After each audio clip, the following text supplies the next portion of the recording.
Assembly is underway in Shanghai on China's second domestically built large cruise ship, which its builders say will outperform its predecessor, the Adora Magic City, in size and performance.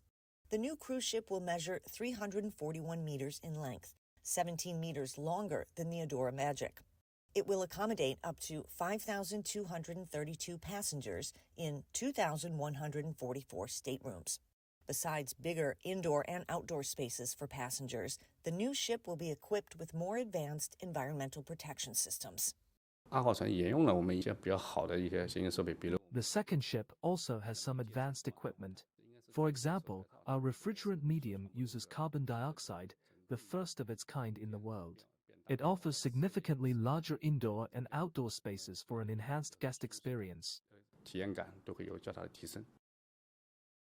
The shipbuilder, China State Shipbuilding Corporation, says they hope to set new industry standards with the vessel. In addition to the increased length, the new ship can reach the speed of 22.4 knots compared with the first one's 18 knots. The second cruise ship is constructed with focus on innovation and setting craft standard in the shipbuilding industry, which are our key focuses going forward. Sea trials for the new ship are scheduled for June of 2026, with delivery expected before the end of that year.